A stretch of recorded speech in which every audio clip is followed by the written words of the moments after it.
어머님들 반갑습니다. 아버님들도 여러분 오신 것 같고 오늘 또 확진자가 굉장히 늘어서 아주 걱정이 되는데 코로나 사태에도 불구하고 이렇게 아주 자리를 가득 메워주신 부모님들께 감사드리고 이 자리뿐만 아니라 옆에 또 다른 강의실에도 지금 중계가 되고 있습니다. 여러 학부모님들이 오셔가지고 우리 아이들 위하는 마음으로 힘든 걸음 해주신 부모님들께 다시 한번 아주 감사드리면서 정식으로 정중하게 인사드리고 출발하겠습니다. 반갑습니다. 원장입니다. 오늘 좀 시간이 걸릴 것 같은데 괜찮으시죠? 예. 우리 아이들이 지금 이제 예비 고1 고등학생이 되는 시기니까 진짜 중요한 시기고 지금 부모님들이 잘 관리해 주시고 애가 분발해서 노력하면 지금까지 중학교 때까지 어떤 생활을 했고 어떤 성적을 얻었는가 이런 것과 상관없이 놀라운 결과를 얻어낼 수 있습니다. 그러니까 첫 발을 잘 이렇게 내디뎌야 되고 오늘 강연 들으시는 걸 바탕으로 해가지고 우리 아이들 잘 좀 이끌어 주시고 아이들한테도 필요한 어떤 정보를 제공해 주시고 그렇게 해 주실 거 부탁을 드립니다. 제가 부모님들 이렇게 얼굴을 직접 뵙는 건 정말 항상 반갑습니다만 오늘은 아주 특별한 감회가 있습니다. 왜냐하면 짐작이 되시겠지만은 그동안에 설명을 하나도 못했습니다. 제가 연간 연초부터 지금 겨울이 다 되는 시기까지 한 10여 회 이상의 설명회를 보통 가지는데요. 고등학생도 있고 재수생도 있고 중학생도 있고 올해는 온라인으로만 설명회를 냈지 대면 설명회를 한 번도 가지지 못했습니다. 그래서 참 오랜만에 학부모님들 뵙게 되니까 너무 반갑고 제가 반기는 심정으로 특별한 선물을 하나 준비했습니다. 스타벅스 기프트 카드 받으셨죠? 예, 제가 자랑 좀 하고 가야 되겠네요. 그건 무슨 할인권 이런 거 아닙니다. 한 매당 현금 2만 원씩 주고 우리가 다 사온 겁니다. 그러니까 스타벅스에 가서 이용하실 수 있고요. 우리 친구분들하고 우리 아이들 교육 문제 이렇게 환담하시면서 아주 즐겁게 잘 이용해 주시기 바랍니다. 제가 입시제도 24년 입시제도 얘기를 해야 되는데 사실 이거 얘기하려면 끝도 없고 많은 시간이 걸리는데 간략하게 얘기하겠지만 그래도 1시간 이상 걸릴 겁니다. 아주 핵심적인 요점은 제가 좀 말씀드릴 거고 1시간 반 정도 걸릴 거고 그 뒤에 더 중요한 우리 수원시내 고등학교에 대한 분석과 그 다음에 우리 학원 프로그램 이런 것들을 우리 방금 좀 전에 사회 보신 고등부 실장님이 안내를 해드릴 겁니다. 7페이지로 가보도록 하겠습니다. 제가 24년 입시제도에 대해서 말씀드리는 겁니다. 거기에 보면 7페이지에 보면 2024학년도라고 되어 있죠. 2024년도 입시입니다. 이 연도가 약간 좀 이상하게 느껴지실 수도 있는데 이거는 이제 익숙해지셔야 됩니다. 우리 아이들이 내년이 2021년이죠. 그렇죠? 아직 해가 바뀌지 않았으니까 2021년에 고등학교 1학년이 되죠. 그러면 22년도에 2학년이 되죠. 23년도에 3학년이 되죠. 그렇죠? 2023년도에 고3이 되는데 입시의 용어는 항상 아이들이 대학에 들어가는 해를 기준으로 얘기하는 겁니다. 그러니까 2023년도에 고3이 되고 2024년도에 대학생이 되는 거죠. 그러니까 24년도에 대학생이 되는 학생들이기 때문에 24년도 입시생이라고 하는 겁니다. 그러니까 지금 현재로는 중3이고 예비 고1인 내년에 고등학교 1학년이 되는 우리 부모님들의 자녀들은 2004년도 입시생이 되는 겁니다. 그래서 이 2024년도 입시에 대해서 제가 이제 말씀을 좀 드릴 텐데 2024년도 입시는 현재 입시제도에 대해서 좀 알고 계시는지 큰 놈이 있으면 좀 아시겠지만은 우리 지금 예비 고1 학생이 맞으면 잘 모르실 수도 있고요. 큰 틀에서는 변화가 되지 않는데 좀 이제 몇 가지 측면에서 좀 변화되는 요소가 있습니다. 하나는 아주 큰 어떤 요점을 말씀을 드리고 이제 구체적으로 설명을 해 나갈 텐데 공정성이 강화된다. 현재 제도보다 플러스 수험생의 선택권이 강화된다.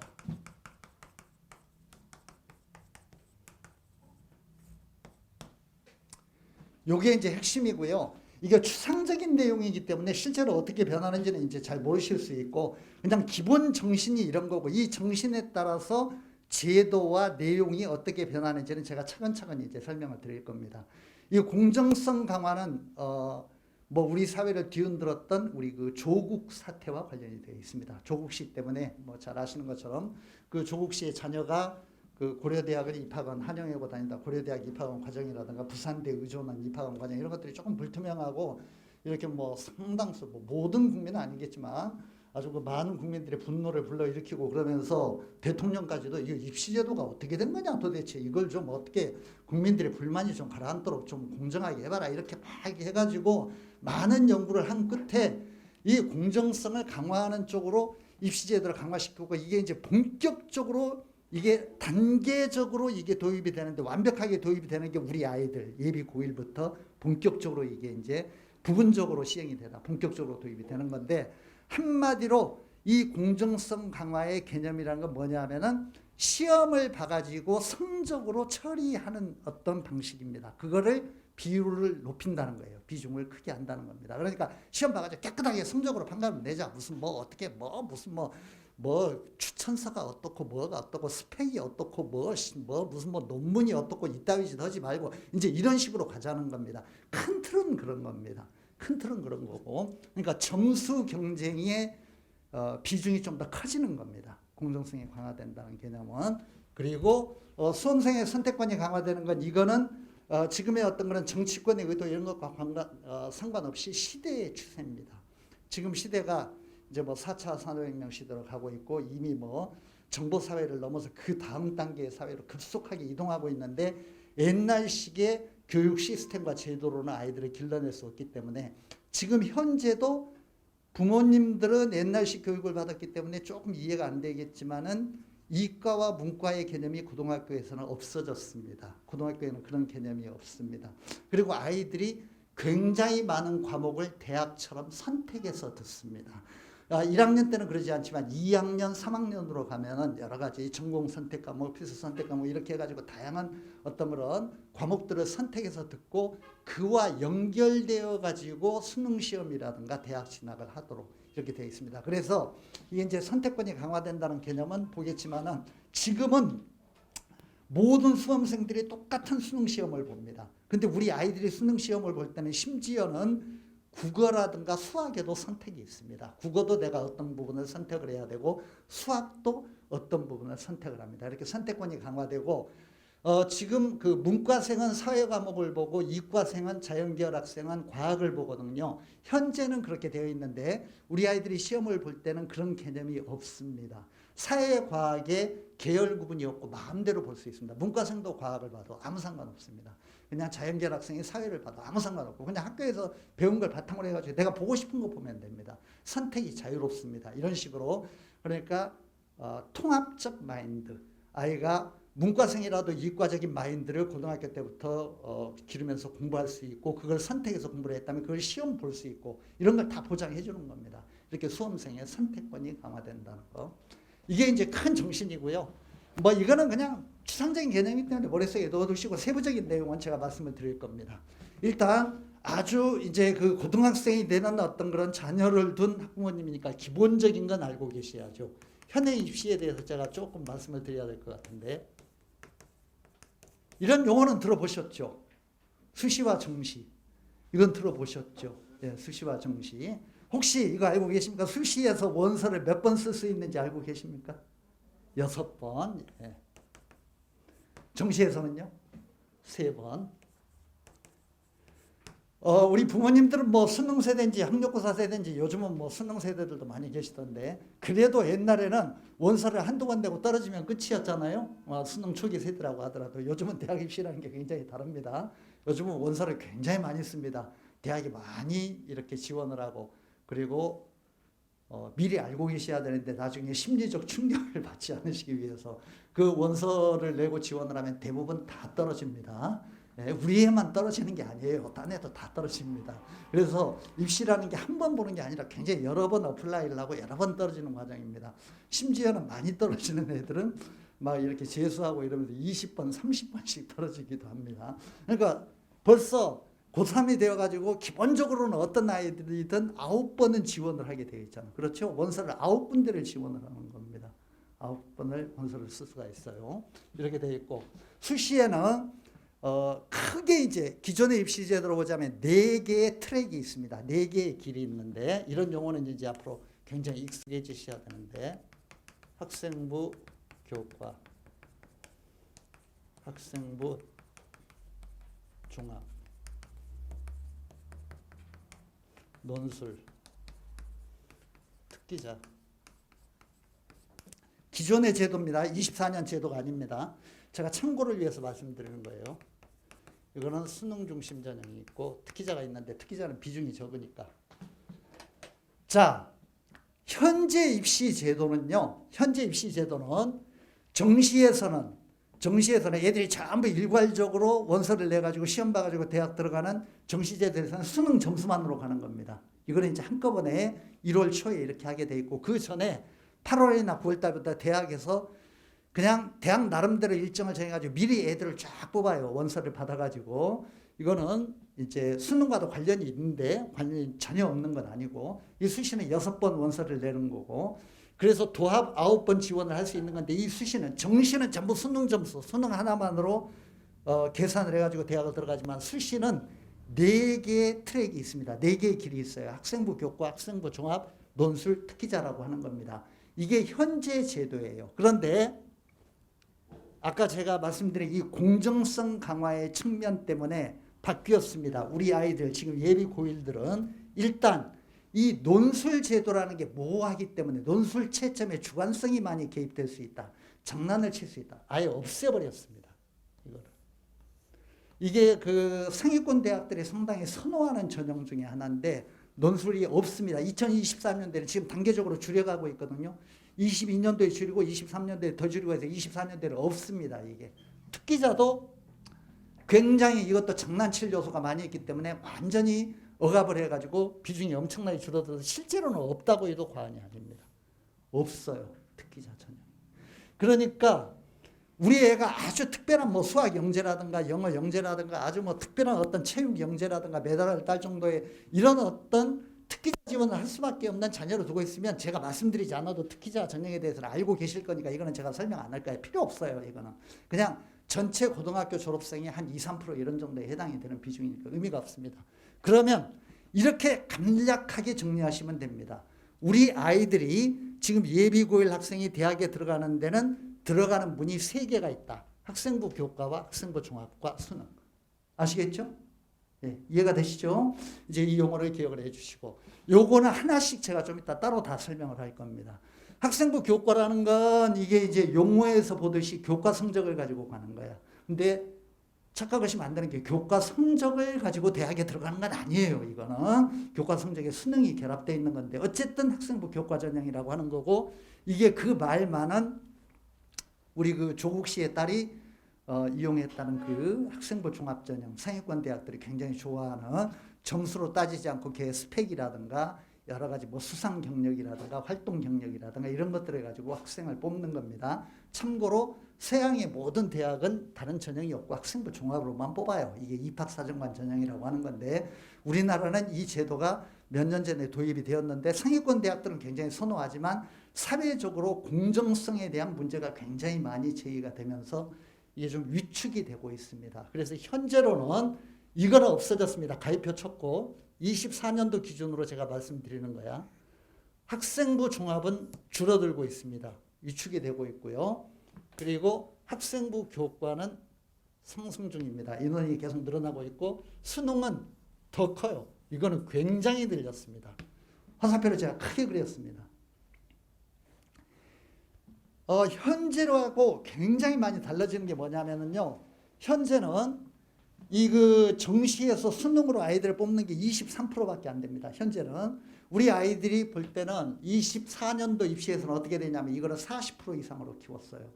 40% 이상이라는 건 우리 부모님들은 감이 잘 안 오겠지만은 반 정도를 여기서 뽑는 겁니다. 그리고 다른 것들 다 없애버리고 학생부 교과를 한 43% 만들었어. 이게 43%고 이게 40% 이상이기 때문에 이걸 합치면은 학생부 교과와 수능 중심, 이게 한 85% 됩니다. 그러니까 다른 문은 거의 없다고 보면 돼. 그냥 이 둘 중에 하나야. 학생부 교과로 가느냐, 정시로 가느냐, 그냥 정시의 수능으로 가느냐, 이 두 가지입니다.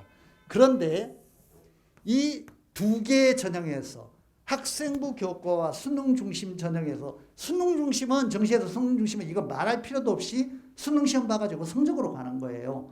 그리고 이거는 학생부 교과는 교과라는 명칭이 붙어 있지만 수능이 절대적인 영향을 미칩니다. 왜 그런지는 제가 좀 이따 설명할 거예요. 그래서 결국은 핵심이 뭐냐? 이 두 개의 문을 통과해가지고 대학을 가야 되는데 결국 제일 중요한 게 뭐냐면 수능이 핵심이다. 수능이 핵심이다. 그러니까 수능을 잘 보지 않고 수능 대비를 하지 않고는 대학에 가기가 어렵고 내가 영원하는 대학에 가기도 힘들다. 이렇게 딱 정리를 해두시면 됩니다.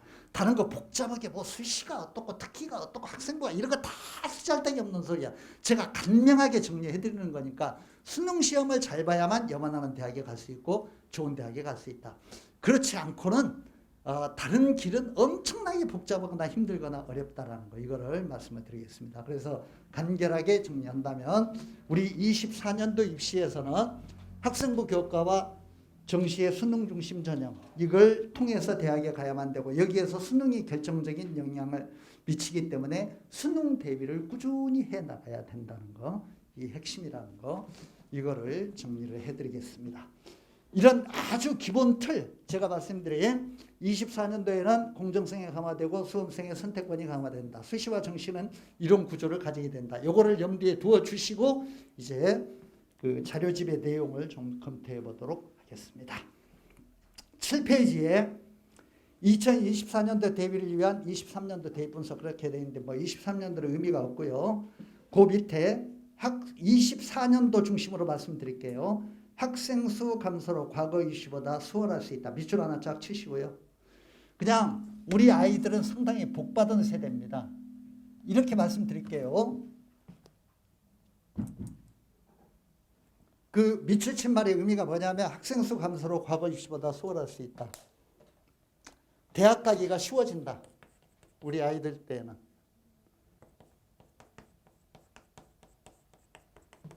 쉬워진다. 이렇게 생각하시면 됩니다. 대학의 정원은 10년 전이나 지금이나 거의 변하지 않았습니다. 대학의 정원은. 그런데요, 수험생의 숫자는 놀라울 정도로 빨리 줄어들고 있습니다. 한 6, 7년 전까지 우리나라 수험생이 한 60만 가까이 되었거든요. 우리 아이들 지금 예비 고1 기준으로 말씀드릴게요. 예비 고1은 출생 숫자가 43만 명 정도 되는데 밑에 도표에 나옵니다. 밑에 그 표에 보면은 그래프가 쭉 꺾여가지고 예비 고1이라고 되어 있는데 43만 8천 얼마라고 되어 있죠? 2005년생. 보이십니까? 도표에 그렇게 되어 있죠. 근데 그 수능 시험 볼 때는 여기에서 항상 5, 6만 명이 빠집니다. 왜냐하면 실업계 학생들이라든가 대학 진학 포기자들 이런 애들이 나오기 때문에 우리나라 최초로 24년도 입시에서는 30만 명대로 애들이 줄어들 수 있습니다. 30 몇만 명, 한 7, 8만 명, 8, 9만 명 이렇게 될 것 같아요. 이렇게 되면은 60만 명대보다도 대학 정원은 똑같은데 애들은 반절이 줄기 때문에 경쟁률이 반으로 줄어드는 거예요. 그러니까 대학 가기가 기본적으로는 쉬워지는 겁니다. 아마 우리나라의 4년제 대학 정원이 우리나라의 대학이 250개가 넘습니다. 전문대 말고요. 전문대 빼고 전문대까지 합치면은 45, 6만 명이 되기 때문에 이미 24년도 입시에서는 전문대까지 합치면 대학 정원이 고등학교 졸업생보다 대학 정원이 훨씬 더 많습니다. 한 0.8 정도밖에 안 됩니다. 고등학교 졸업생이 대학 정원에. 그러니까 뭐 대학에 가는 거 아무 문제가 없고요. 4년제 대학도 큰 문제가 없을 것 같아요. 4년제 대학이 34만 8천 명 현재 그렇습니다. 그러니까 변동이 별로 없는데 우리 애들이 23년도에 졸업하고 24년도에 대학 갈 때는 4년제 대학의 경쟁률이 1.1대 1 정도 이렇게 될 걸로 예측이 되고 있습니다. 내년에는 한 1.3대 1 정도 되고 그러니까 정리해 드릴게요. 24년도 입시입니다. 24년도 기준으로 고3 졸업생 대 4년제 대학 정원이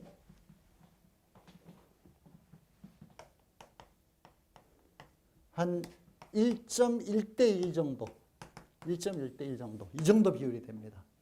그러니까 뭐 4년제 대학도 웬만하면 다 갈 수 있다는 거예요. 그러니까 대학에 가는 것 자체는 아무 문제가 없어요. 그런데 이제 원하는 대학을 갈 수 있느냐, 이게 문제인 것이죠. 원하는 대학을 가는 건 우리 부모님들이 대학에 갈 때보다 훨씬 더 어려워졌습니다. 왜냐하면 그때보다도 대학을 가려는 애들의 숫자가 고등학교 졸업자 중에 대학 지망자가 옛날보다 훨씬 많아졌어. 많은 애들이 대학을 가려고 하기 때문에. 그래서 기본적으로 인서울은 아주 어렵습니다. 인서울 기준으로 제가 말씀을 좀 드릴게요. 인서울. 인서울이라는 용어는 들어보셨습니까? 네, 인서울. 그러니까 우리 애가 어느 대학 다닌다 그러면은 그 대학 이름을 부모님이 듣고 그 대학하고 이렇게 알고 있는 그런 대학들, 이제 그런 대학들 기준입니다. 인서울. 우리가 보통 인서울을 얘기할 때 인서울이 이런 기준이죠. 스카이, 서성한리, 중경외시, 동건, 홍수.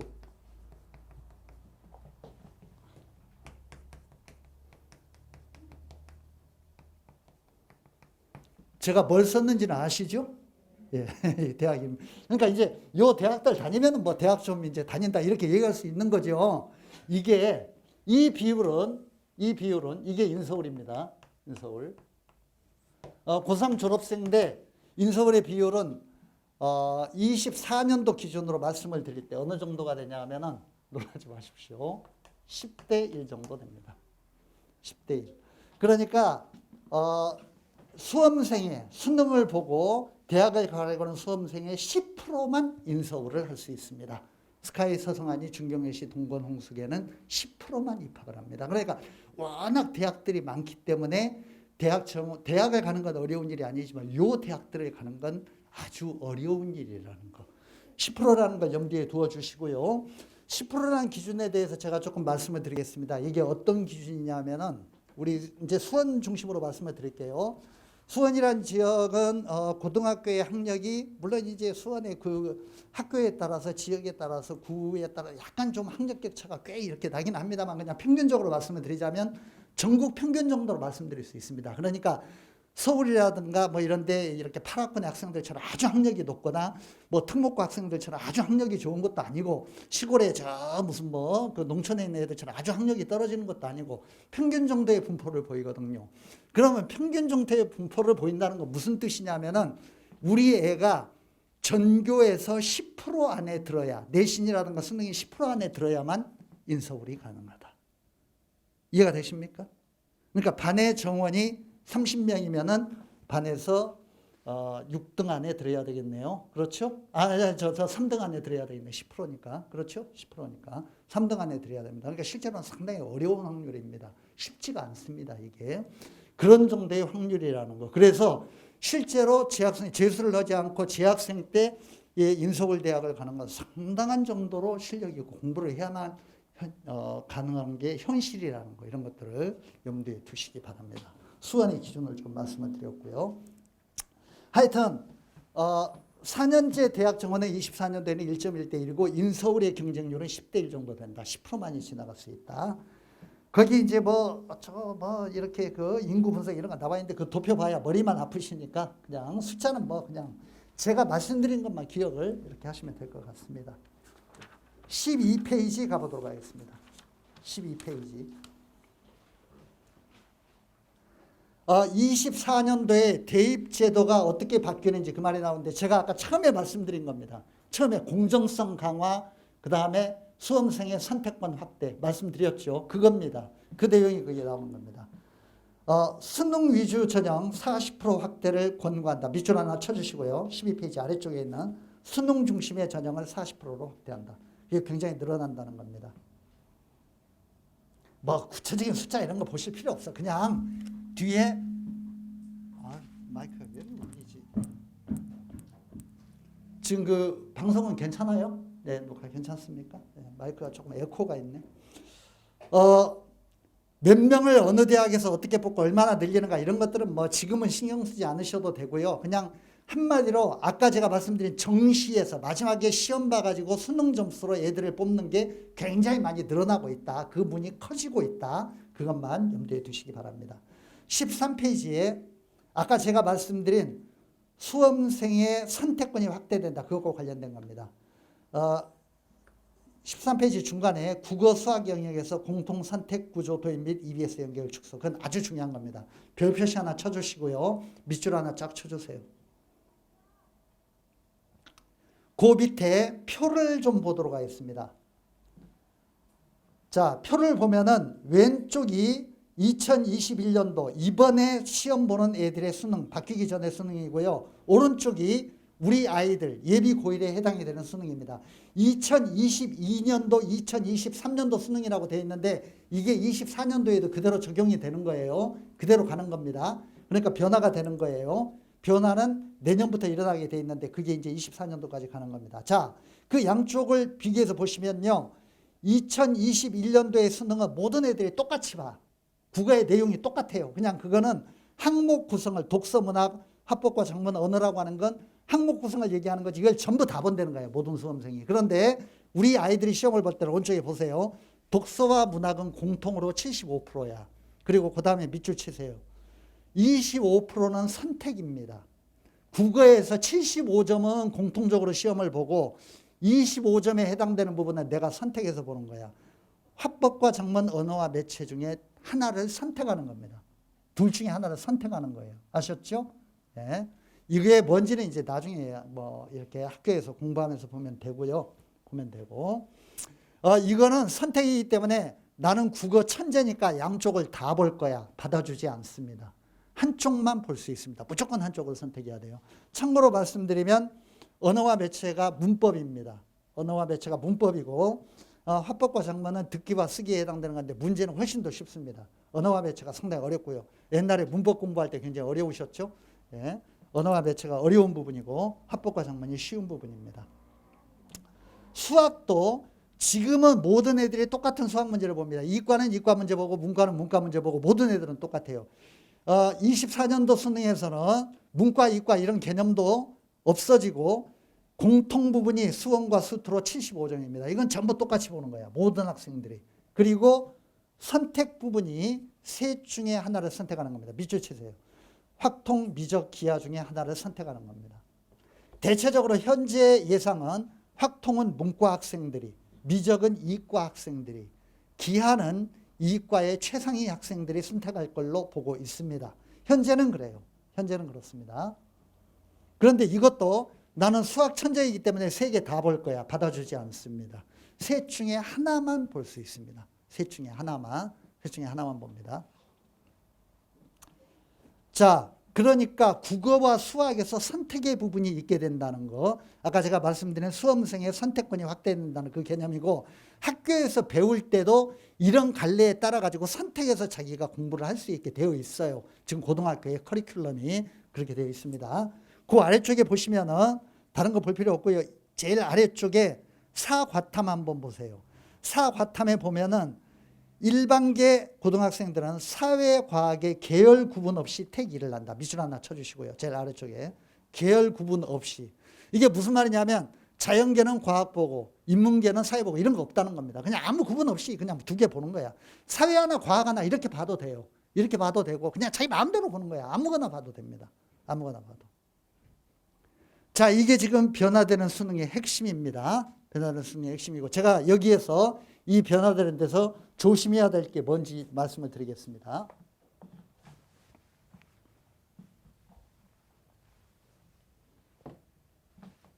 첫째, 24년도 수능에서는 지금과 달리 국어에도 선택이 있고 수학에도 선택이 있고 탐구에도 선택이 있습니다. 자기 마음대로 선택해서 보는 거예요. 그러니까 선택 과목 사이에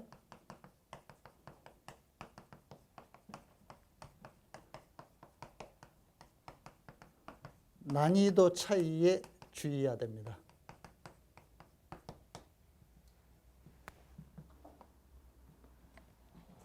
제가 아까 국어에서 언어와 매체가 조금 더 어렵다고 그랬죠? 화작보다도. 그렇죠? 언어와 매체가 훨씬 더 어려울 겁니다. 그 다음에 수학에서는 기하가 압도적으로 어렵습니다. 확통이라든가 미적보다도 이과 학생들이 하는 미적, 문과 학생들이 하는 확통, 물론 이제 뭐 이과는 확통까지 다 하지만 그보다도 기하가 훨씬 더 어렵습니다. 기하가 제일 어려워요.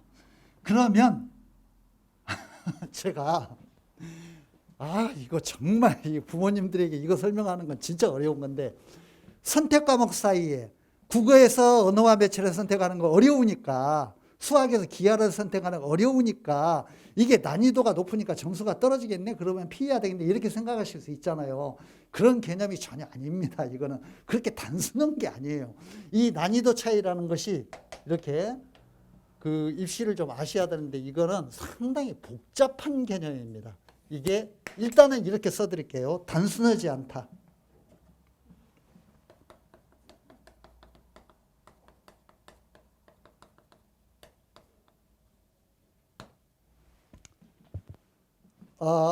일단은 수능 성적에 대해서 조금 아셔야 돼요.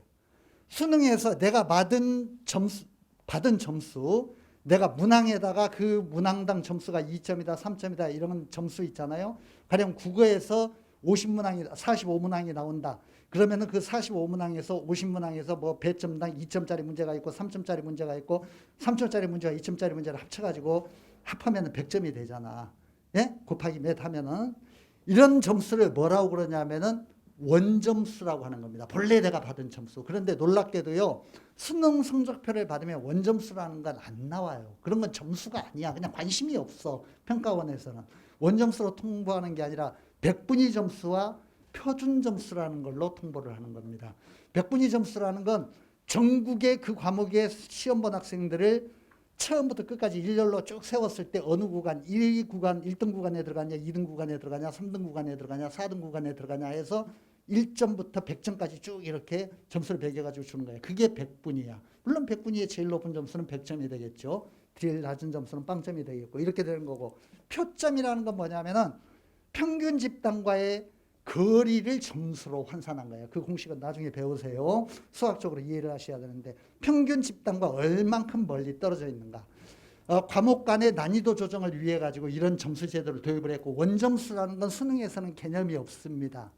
무슨 말이냐면, 자, 다시 정리할게요. 내가 국어에서 어려운 언어와 매체를 선택하였다. 수학에서 기하를 선택하였다라고 해가지고 그게 어려워서 점수가 떨어진다고 해가지고 내 원점수는 떨어질 수 있어. 원점수는 떨어질 수 있는데 내 표점은 올라갈 수도 있어. 백분위는 올라갈 수도 있어.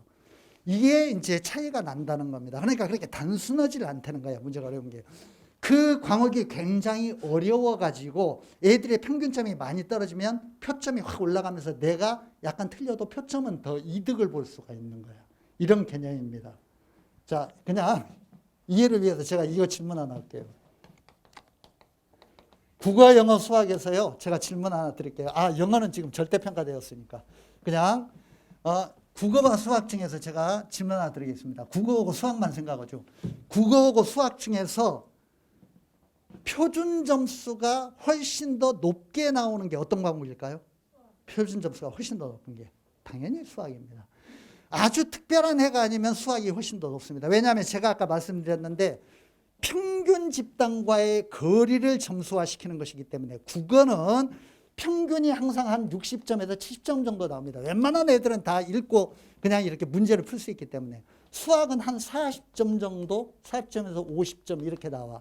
그러니까 평균이 떨어지기 때문에 표점은 수학이 항상 더 올라가는 거야. 그래서 수학은 항상 표점 만점이 한 138점, 140점 이렇게 가까이 되는데 국어는 130점, 128점 이렇게 되는 경우가 대단히 많습니다. 평균 집단이 밑으로 내려가기 때문에, 평균이 내려가기 때문에. 아시겠어요? 이게 표준 점수의 개념이라고 하는 겁니다. 그래서 여기서도 어려운 과목을 선택하면 표점이 올라갈 가능성이 있어. 나중에 표준 점수로 처리를 할 때. 그런 개념입니다. 그러니까 이거는 나중에 우리 아이의 역량이라든가 모의고사를 보면서 봐야 됩니다. 이게 이제 우리 아이가 어떤 걸 선택하는 게 유리한지 학교에서 담임선생님이 물론 다 해주실 거예요. 너는 이 정도 역량이 되니까 기하를 해라, 기하를 하지 마라. 너는 그냥 평범한 화작을 해라. 너는 언어와 매체를 선택하면 유리할 거다. 이렇게 얘기해 주실 거야. 얘기해 주실 거기 때문에 뭐 크게 걱정은 안 하셔도 되지만은 어쨌든 어려운 걸 기피하는 것이 무조건 상책이 아니라는 거. 이걸 선택해가지고 더 표준 점수가 올라가는 이득을 볼 수도 있기 때문에 이 난이도의 차이는 상당히 까다로운 문제가 될 수 있다는 거, 이거를 염두에 두어주시기 바랍니다. 나머지는 다음에 다시 공부합시다. 표점에 대해서는 조금 더 고3 학부모님이 되면 표점 공부 좀 하셔야 돼. 그때는 내가 이제 표점 공식이라든가 표점 뭐 환상방법, 변환 표점, 각 대학에서 표점 반영하는 대학과 백분위 반영 대학과 그게 무슨 차이고 이런 것들 설명을 좀 드릴 겁니다. 나중에. 하여튼 간에 지금은 그것만 알아두시고요. 선택 과목 사이의 난이도 차이에 주의해야 된다. 그 다음 두 번째, 지금 그 변화된 수능에서 조심해야 될 점 말씀드리고 있습니다. 두 번째, 자연계열 일부 학과.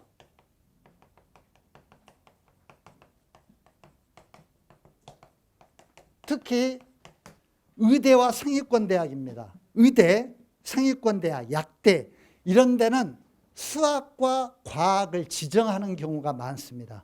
수학, 과학 과목 지정을 주의해야 된다.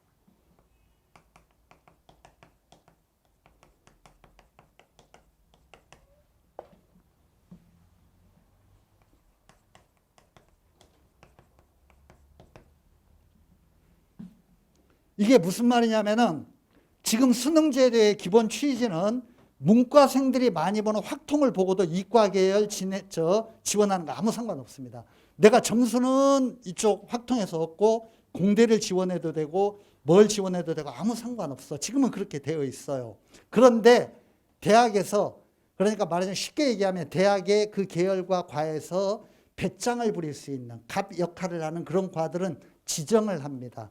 의대들은 대부분 수학에서 확통을 보면 안 됩니다. 우리는 미적과 기하 중에 선택해야 됩니다. 이렇게 지정을 해놓았습니다. 지금 그렇게 하고 있어요. 그리고 사회를 선택하면 안 됩니다. 우리는 과학에서 가령 의대 같은 경우에 화학과 생물을 무조건 봐야 됩니다. 이렇게 지정을 합니다. 그러면 꼭 그 과목을 공부를 해야 돼. 그러니까 내 진학 목표에 맞춰가지고 수능을 봐야 되는 거야. 이렇게 지정을 하는 경우가 많지는 않습니다. 많지는 않는데 의대, 약대 최상위권의 이과 대학들, 이과 최상위권 대학들, 이런 대학들은 좀 지정을 하는 경향들이 있거든요. 그러니까 이건 조심해야 됩니다. 유의를 할 필요가 있다는 거. 자연계열 일부 학과에서 수학, 과학 지정을 하는 거 조심해야 된다. 세 번째, 우리 그 고1 예비 학생들에게는 상당히 비극적인 얘기인데, 거기 보면은 그 도표 위에 있는 제목을 보면 국어 수학 영역에서 공통과 선택 구조를 도입하고 EBS 연계율을 축소시킨다. 이게 무슨 말인지 좀 알고 계십니까? 현재요, 그 EBS 연계 축소, EBS 연계 축소.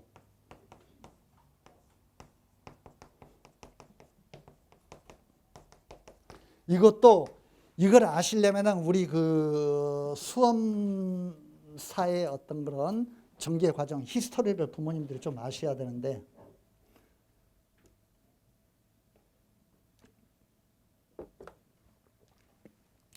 EBS 강의가 중요하다는 건 알고 계시죠? 이게 잠깐만요. 제가 센서스 한번 해보겠습니다. 우리 부모님들 중에 수능 보셨던 분 한번 손 들어보세요. 수능 보셨던 분. 예, 굉장히 많으신, 대부분 수능 세대이신. 자, 제가 여쭤볼게요. 수능 문제 쉽습니까? 어렵습니까? 부모님들 수능 볼 때 쉬웠어요? 어려웠어요? 수능이라는 건 기본적으로 굉장히 어려운 문제입니다. 왜냐하면 이거는 옛날에 학력고사라든가 무슨 뭐 그 이전에 아주 그 무슨 예비고사 이런 때처럼 어떤 단순한 지식과 정보를 암기를 해가지고 답을 찾아가는 그런 문제가 아니잖아요. 기본적으로 다양한 어떤 그런 추론적 능력과 상상력이 있어야만 돼. 여러 과목에 융합이 되어 있고 고도로 머리를 써가지고 판단을 해서, 특히 수능 초기에 부모님도 고생 많으셨습니다. 수능 공부하느라고 진짜 고생 많으셨고, 수능이라는 게 굉장히 어려운 시험이에요.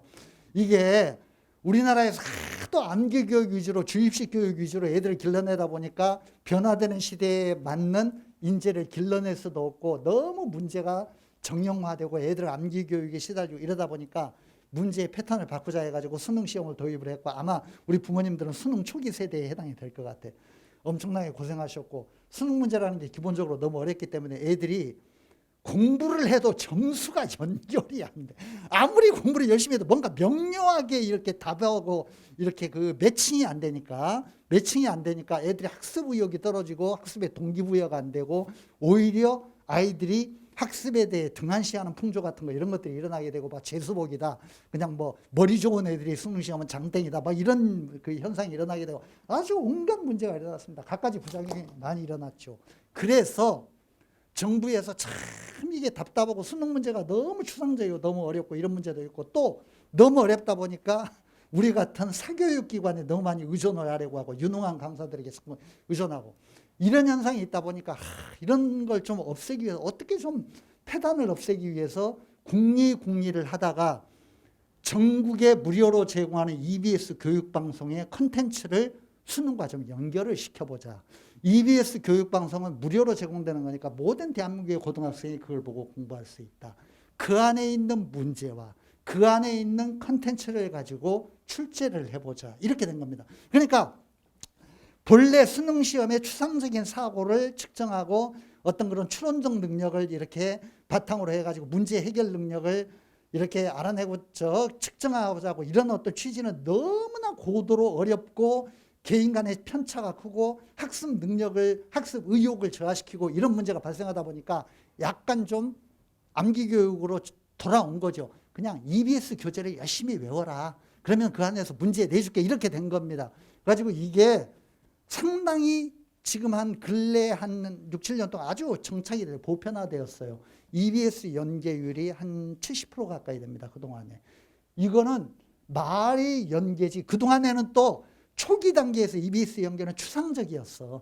그러니까 약간 비슷한 문제 유형이라든가 연관성이 있는 주제의 지문이라든가 이렇게 출제를 했는데 애들이 그게 연계냐? 학부모들이나 학생들이 그걸 보고 비웃고 우리 또 그 MB께서 이명박 대통령께서 야, 뭐 EBS 연계시킨다고 하면 좀 확실하게 연결을 시키지. 뭐 그렇게 하는 동 마는 동 뭐 병신처럼 그렇게 그분이 이제 그 이렇게 경영자 출신이니까 화끈하잖아요. 그러니까 아야 좀 제대로 좀 해봐. 그렇게 하지 말고. 그래서 관료들은 혼나면은 정신 차려가지고 무조건 명령을 받게 되어 있으니까 EBS 교재를 베끼기 시작했어. 정말이야. 그래서 제가요, 우리 그 공부하는 고3생들이나 재수생들 제가 순찰 돌면서 늘 얘기합니다. 야, 이 녀석아, 조는 녀석이 있으면 너 잠이 오냐? 네가 보고 있는 그 EBS 교재의 그 지문과 문제가 나중에 수능에서 만날 거야. 실제로 나오면 그대로 나와. 그 지문이 그대로 나와. 그 문제가 그대로 나와. 그대로 나와요. 그러니까 EBS 교재만 죽자고 파는 거야, 애들이. 현재 수험 시장의 구도는 그렇게 되어 있습니다. 수험생의 구도는.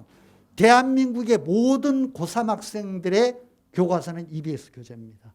진짜 웃기는 나라죠. 교과서는 안 보고. 학교의 모든 시험은 EBS 교재의 내용을 가지고 봅니다. 왜냐하면 그 안에서 시험이 나오니까. 그러니까 어떻게 이상한 나라가 돼버렸어. 나는 이거는 내가 뭐 교육적으로는 옳지 않다고 생각하지만 이거 비판하자면 얘기가 길어지니까 그만할래요. 그냥 어쨌든 간에 EBS 교재가 입시의 중심이 되었습니다. 그래서 지금은 애들은 죽자 사자 EBS 교재를 가지고 공부를 해요. 근데 이거는 사실은 암기 교육으로 다시 돌아가는 거고 본래 그 수능의 본래 취지를 어떤 훼손하는 것이기도 하고 단기간에 EBS 교재를 암기해가지고 성적을 올리거나 문제가 너무 쉬워지면서 상당한 학력을 가지고 있는 애들 중에 한두 문제에 실수를 해가지고 지옥으로 떨어지는 이런 어떤 일이 발생하게 되고 또 온갖 부작용, EBS와 연결을 시키면서 또 온갖 문제와 부작용이 발생을 했어. 그래서 교육을 정상화시키는 측면에서 EBS의 연결 비율을 조금씩 줄여나가겠다. 이게 이제 기본 취지입니다. 현재 설정된 건 2024년도에는 현행 70%에서 50%로 줄이겠다는 겁니다. 50%로 줄이는 것도 꽤 애들에게는 체감으로는 상당히 어려울 거예요. 왜냐하면 70%라는 건 뭐냐면 EBS 교재에서 보았던 문제 유형과 지문과 내용 이런 것들이 70%가 수능에서 출제돼. 70%가 출제되면 마음이 안심이 돼. 안심이 돼. 아는 게 많으니까 일단 보던 거잖아. 일단 내 눈에 익은 게 많으니까. 근데 50%라는 건 반절밖에 안 나온다는 거야. 상당히 축소가 되는 겁니다. 그런 면에서 이제 EBS 연계율 축소는 애들에게 영향을 좀 미칠 것 같고 이렇게 되면은 수능의 체감 난이도가 상승하게 됩니다.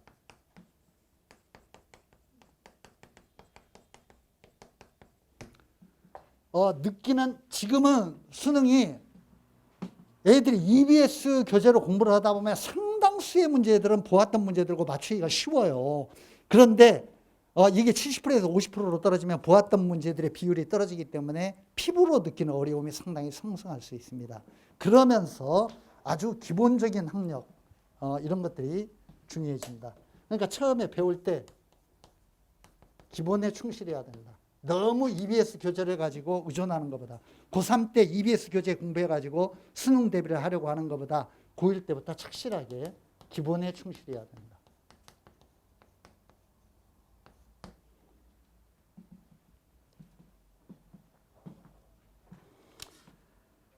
24년도 입시의 특성에 대해서 제가 아까 이제 큰 틀에서 제가 몇 가지 분석을 해드렸고요. 이제 아까 제일 처음에 제가 수시와 정시 얘기하면서 대학에 가는데 우리 24년도 입시생들에게는 3개의 트랙이 있다고 그랬죠. 수시에서 2가지 트랙.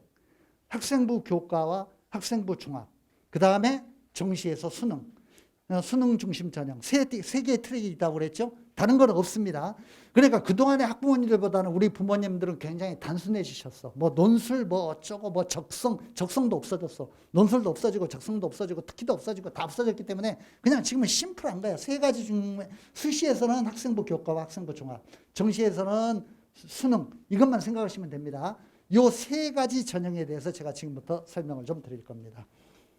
나머지 자료들은 좀 읽어보시도록 하고요. 22페이지로 이동하겠습니다. 22페이지. 22페이지에 보면 학생부 교과 전형이라는 용어가 나옵니다. 그 용어가 뭔지는 이제 아시겠죠? 수시에서 가장 중요한 전형이고 아까 수시에 학생부 교과와 학생부 종합이 있다고 했잖아요. 그렇죠? 예, 그 2가지 중에 하나입니다. 학생부 교과 전형.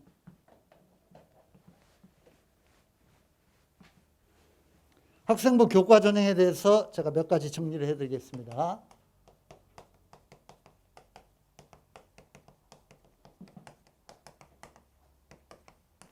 학생부 교과 전형은 43% 정도, 우리나라 대학생의 반 정도를 뽑는 그런 전형입니다. 그러니까 가장 많은 학생을 선발하는 전형입니다.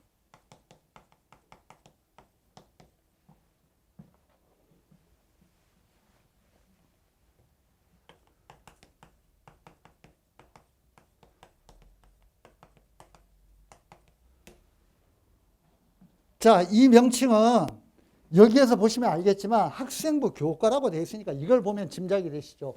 교과 성적 가지고 대학 가는 거야.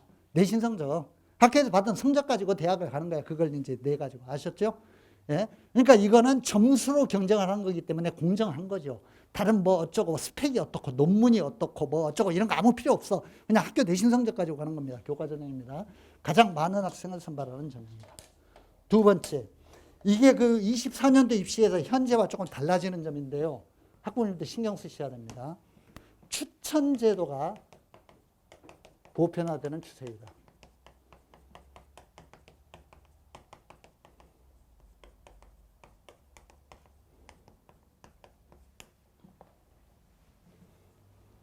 이게 무슨 말이냐면요. 서울대 지역균형이라든가 고려대 어떤 그런 인재균형이라든가 이런 어떤 전형에서 그동안에 학교장 추천 몇 명, 학교당 뭐 2인, 3인 추천 이렇게 제한을 두었었거든요. 그동안에는 학생부 교과 뭐 이런 데서 학교당 몇 명, 학교장 추천제도 이런 것들 아주 극히 최상위권 대학 일부만 있었는데 요즘은 아까 제가 말씀드린 스카이, 서성하니, 중경외시, 동고동수 대부분의 대학들이 이 추천제도를 다 도입했습니다. 이 추천제도는 단순히 학교장 추천제도만이 아니라 복잡하게 여러 가지가 있는데 요즘 늘어나고 있는 건 학교당 지원 인원 제한입니다. 그러니까 가령 무슨 대학은 우리 대학에 지원하는 특정 고등학교 출신은 20명 이상은 안 된다. 15명 이상은 안 된다. 이렇게 딱 못을 박아버려요. 그러니까 그 대학에서 어중이 떠중이 다 오지 말라는 거예요. 학교에서 그냥 우리 대학이 합격할 만한 수준의 애들만 가려가지고 보내라. 이거를 미리 제한하는 겁니다. 그런데 이거를 상당수 대학들이 도입을 하고 있거든요. 그러면 부모님들은 어떻게 해야 되느냐. 이게 추천제도가 보편화되면 담임과의 의사소통이 매우 중요합니다. 담임에게 미리 계속 지금 1학년 때는 좀 그렇지만 고3 담임이 이제 결정권을 나중에 가지게 되겠지만 그래도 미리 자꾸 얘기는 해주는 게 좋아요. 우리 애는 어디 갈 거니까 좀 추천 좀 해주세요. 어디 갈 거니까 추천. 자꾸 스님들에게 이렇게 얘기하고 다니는 게 굉장히 중요한 겁니다. 그래서 가령 뭐 아주 최상위권 대학은 학교당 지원 인원을 뭐 3, 4명, 2, 3명 이렇게 제한하기도 하고 좀 그 아래 레벨의 대학들은 15명, 10명, 20명 이렇게 제한하기도 하지만 학교의 추천제들을 그렇게 보편화시키고 있기 때문에 담임과의 소통이 중요하다.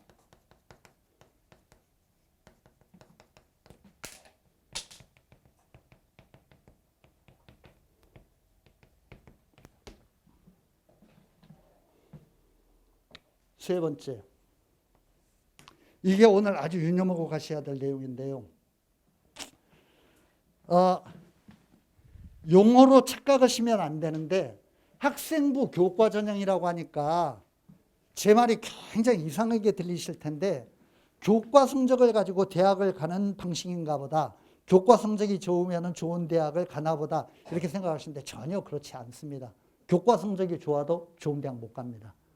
이상하시죠? 한마디로 이런 겁니다. 대학은 학교의 교과 성적, 다른 말로 내신 성적이라고 하죠. 내신 성적을 대학은 별로 신뢰하지 않습니다.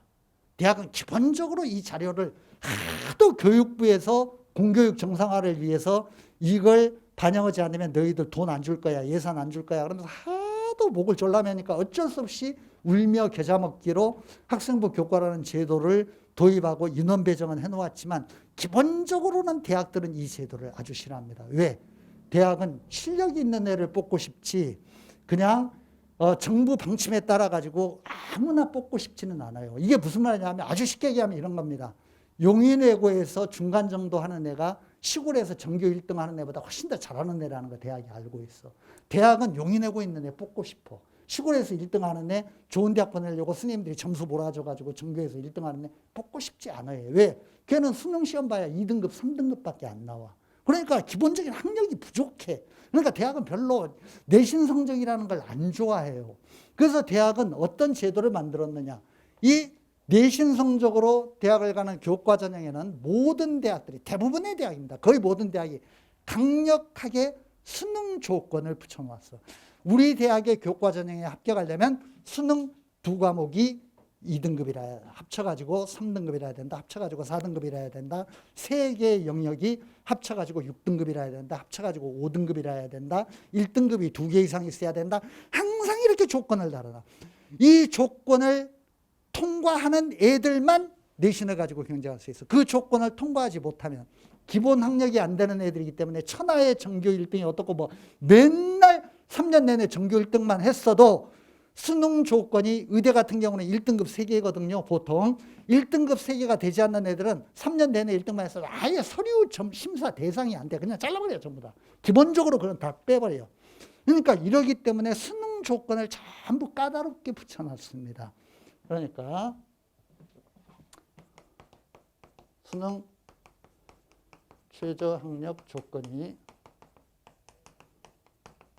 대부분 붙어 있다.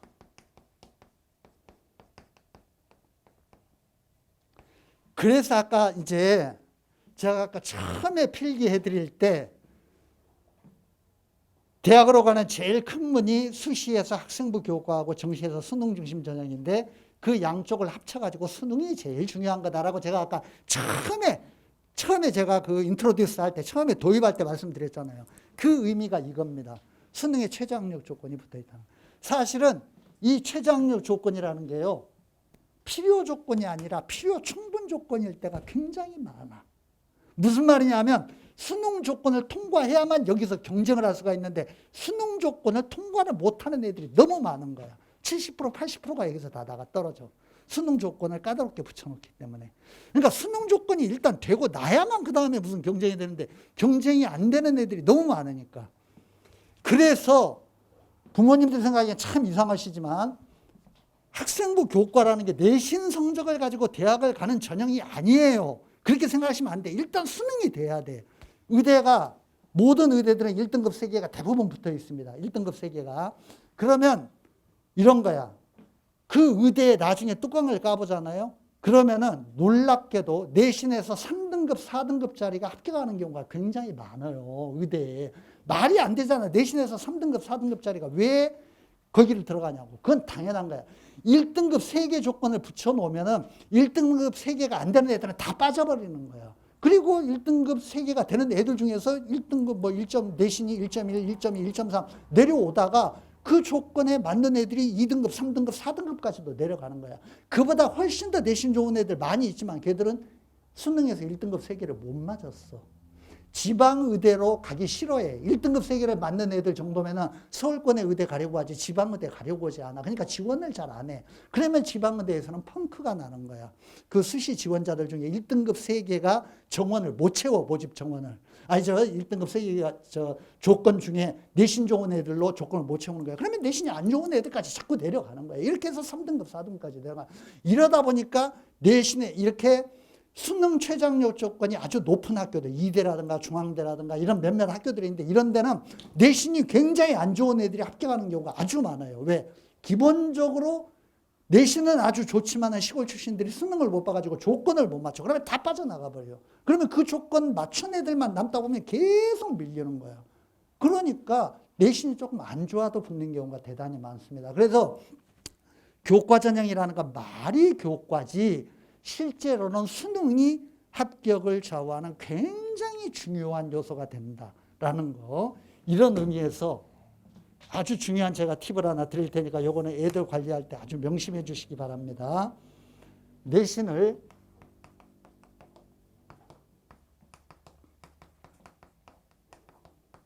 이 학생부 교과 전형에서 내신을 절대적으로 간주하면 안 된다.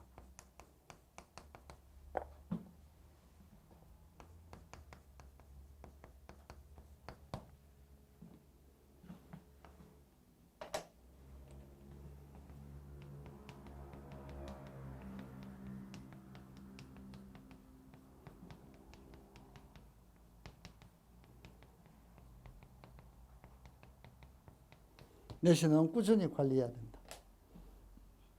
자, 제가 다시 말씀드릴게요. 이거 부모님들 염두에 두시기 바랍니다. 배치표라는 게 있죠. 우리 부모님들 때도 배치표라는 건 있었죠. 어느 점수에 무슨 대학 무슨 과를 간다 이렇게 쭉 나오잖아.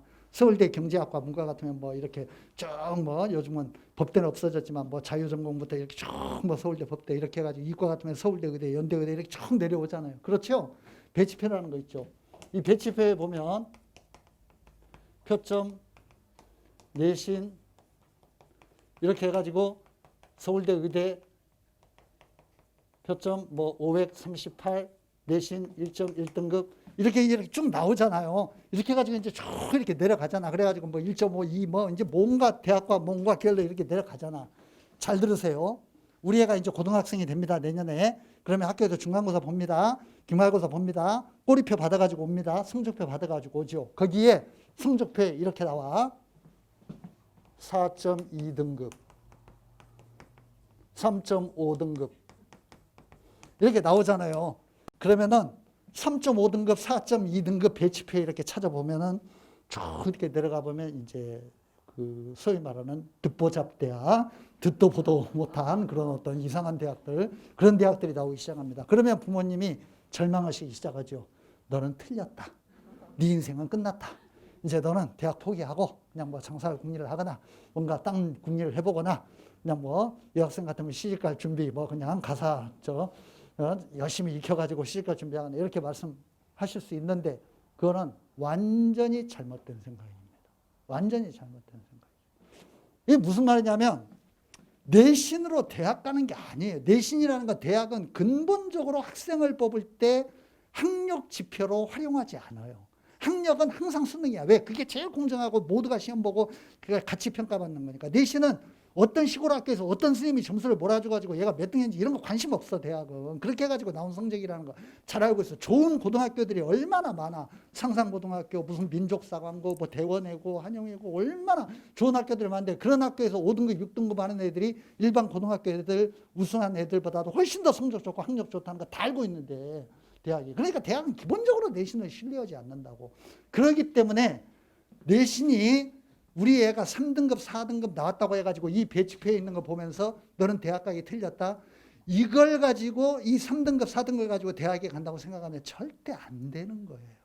그거는 별로 상관이 없는 요소예요. 제가 아까 말씀드린 것처럼 내신이 안 좋아도 대학에 갈 수 있는 방법이 있고 점수 차도 그렇게 생각처럼 크게 나지 않아. 제가 그걸 말씀드릴게요. 학생부 교과 전형에서 대학이 점수 산정을 할 때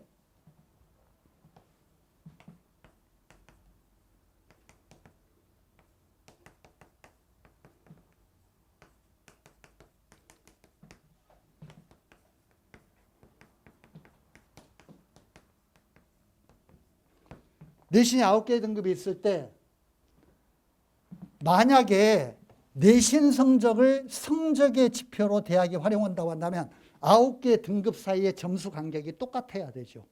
똑같아야 되잖아. 그래야만 공정하게 반영하는 거 아니야. 절대 어떤 대학도 이렇게 하지 않습니다. 특히 상위권 대학들. 아까 제가 말씀드린 15개 대학들. 스카이, 서성한이, 중경외시, 동고동석은 전부 배점 방식을 어떻게 했냐면은 이쪽은 아주 간격이 좁아.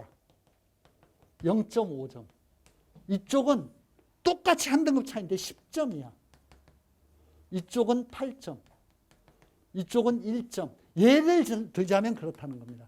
이게 무슨 말이냐면 대학이 이걸 통해서 말하고자 하는 건 1등급과 2등급, 2등급과 3등급이 뭐 그렇게 큰 차이냐. 우리는 그렇게 신경 쓰지 않는다. 학교 생활을 불성실하게 하고 나태하게 하고 포기해가지고 6등급, 7등급, 8등급. 야, 너희들은 오지 마. 우리는 너희들 싫어. 너희들 같은 애들은 안 받을 거야. 그러니까 점수 간격을 10점씩 이렇게 벌려놓는 거야. 앞에는 아주 조금만 벌려놨어. 조금만 벌려놨다고. 그러니까 실제 내신 점수에서는 별로 그렇게 크게 차이가 안 나요. 크게 차이가 안 난다. 이게 대학의 근본 취지야. 그러니까 대학은 내신 성적을 항상 성실한 학생인가 이 지표로 활용을 하지 성적 지표로, 학력 지표로는 별로 활용을 안 해요. 학력 지표는 항상 수능을 활용하려고 그래. 그게 대학의 근본적인 정신입니다. 그런 의미에서 자, 이게 아주 중요한 건데 우리 아이가 3등급, 4등급, 5등급 받아가지고 올 때 너는 대학 가기 틀렸다, 포기해라 이렇게 말씀하시지 말고 최대한 한 점이라도 한 등급이라도 올리려고 노력해야 돼. 그러니까 이쪽으로 가면 안 된다는 거야. 이게 안 된다는 거야. 이쪽으로 가면. 이쪽으로 가면 이제 지옥이 되는 거야. 이거는 대학이 안 받아줘 버려요. 그런데 어떻게든 조금이라도 그걸 붙들고 있으면 나중에 희망의 여지가 생기는 겁니다. 실제로 4등급, 5등급 중에 좋은 대학 간 애들 많이 있습니다. 그러니까 너무 포기하지 않고 조금이라도 잘 유지하는 게 상당히 중요하다는 거. 그리고 이건 좀 이따 학종에서 말씀드리겠지만 대학이 아주 좋아하는 학생은 물론 성적이 좋고 뭐 계속 우수한 학생이면 아주 좋아하겠지만은 특히 학생부 종합전형에서 입학사정관들이 좋아하는 학생은 어떤 학생이냐면 꾸준히 상승 그래프를 그린 학생. 고등학교 1학년 때 평균 4등급이었는데 2학년 때 평균 3등급이고 3학년 때 평균 2.5등급. 이렇게 학교 고3, 고등학교 3년 동안의 생활이 이렇게 상승하는 어떤 그런 추세를 보이는 학생부의 교과 성적의 기록. 굉장히 높게 평가합니다. 아주 좋아합니다. 이런 애들은 굉장히 열심히 학교 생활을 하고 성실하게 생활을 했구나. 반대로 성적이 좋아도 이런 성적 그래프를 그리는 학생은 좋아하지 않습니다. 이런 면에서 내신 관리를 꾸준히 하는 게 아주 중요하다는 거예요. 내신을 절대적인 수치로 간주하면 안 되고 계속 관리해주고 승부는 수능에서 나는 겁니다. 수능에서 승부를 내는 거고 내신은 보조 자료로 서포트하면서 가는 거예요. 그러니까 우리 아이가 내신 성적이 3등급, 4등급 나왔을 때 너무 좌절하지 마세요. 막 집어던지고 막 히스테리컬하게 그러지 마시고 여기 또 아버님도 몇 분 오시는데 아버님도 특히 제가 늘 주의 말씀드리는데 막 평소에는 아무 말 안 하고 계시다가 어느 날 갑자기 막 술 먹고 들어오셔가지고 너 성적표 가져와봐. 너하고 나하고 끝장내자 오늘 그러면서 이렇게 한 번 야단쳐가지고 막 문제 해결하려고 이런 거 잘 되지 않습니다. 어쨌든 간에 너무 내신을 절대 수치로 생각하지 말고 최대한 노력하는 게 중요하다. 꾸준히 노력하는 게 중요하다. 이런 마인드로. 그러니까 애가 조금 성적을 좀 고등학교 특히 첫 번째 시험 이런 것들은 그 고등학교 내신 성적이 대학에 제출하는 성적이기 때문에 애들이 굉장히 열심히 하고 민감하거든요. 좀 잘못 볼 수 있습니다. 격려해 주세요. 너무 그냥 너는 틀렸다. 뭐 그냥 포기해라. 뭐 이렇게 얘기하시지 말고 격려해 주시고 그런 거 부탁을 드립니다. 학생부 교과 전형에 대해서 제가 핵심적인 거 몇 가지 말씀드렸고 자료는 살펴보시도록 하고요. 26페이지 가도록 하겠습니다. 학생부 종합전형입니다. 이게 그 말도 많고 탈도 많은 학생부 종합전형인데요.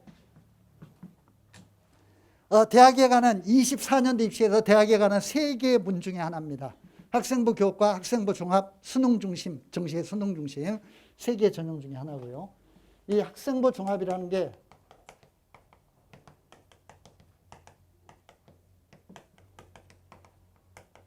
이퀄 그 유명한 많이 얘기를 들어보셨어요. 입학사정관 전형입니다.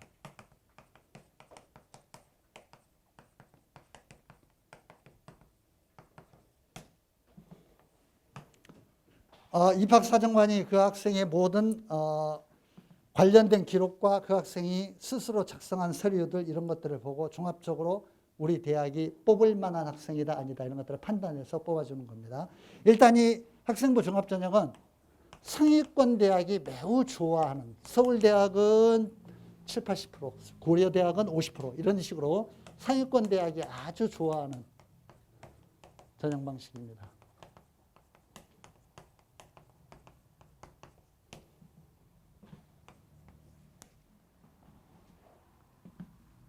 엄청나게 숫자가 늘어나고 엄청나게 상위권 대학에 큰 비중을 차지하고 있다가 서두에 말씀드린 것처럼 조국 사태 때문에 완전히 찬서리를 맞았습니다. 완전히 그냥 된소리를 맞아서 상당히 기운이 꺾였습니다. 이거는 기운이 좀 꺾였고 그럼에도 불구하고 지금 이제 뭐 그 상위권 대학에서는 상당한 비중을 차지하고 있고 전체적으로는 한 20% 가까이 이 정도 비중이 되니까 적은 어떤 비중은 아니죠. 일단 학생부 종합전형은 학생부 기록의 내용. 이때 학생부라는 건 아까 학생부 교과에서는 교과 성적만을 반영했죠. 다른 게 안 들어가는데 요거는 교과와 비교과 이거를 같이 다루는 겁니다. 그 다음에 자기소개서, 면접 이런 것들을 정성적으로 평가합니다.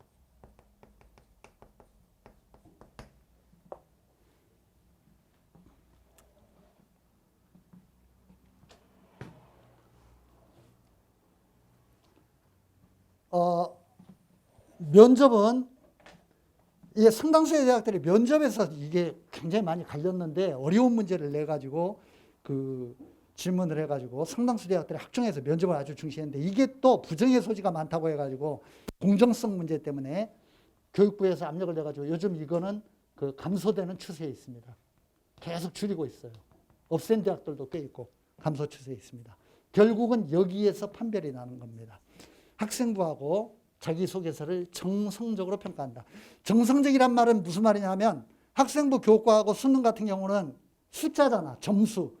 그냥 그 대학의 학생부 교과의 성적 산출 어떤 그런 표에 이렇게 딱 내 내신 성적을 넣으면 점수 몇 점, 이렇게 총점 몇 점 중에 몇 점 딱 나와. 수능은 성적표를 받으면 내 표점 몇 점, 100분이 몇 점 딱 이렇게 나와. 그래가지고 합격, 불합격, 기존의 어떤 그런 커트라인 이런 걸 보면서 지원하고 뭐 어쩌고 이렇게 다 되는 거야. 이거는 정성적이라는 건 뭐냐면 계량적이 아니고 숫자를 가지고 따지는 게 아니고 추상적인 성질을 가지고 따지는 거예요. 얘는 훌륭한 학생이다. 성실한 학생이다. 뭔가 기본적인 태도가 되어 있는 학생이다. 이런 걸 종합적으로 판단하는 겁니다. 정성적이라는 건 추상적인 거예요. 추상적. 그러니까 이거는 모호한 거죠. 기본적으로.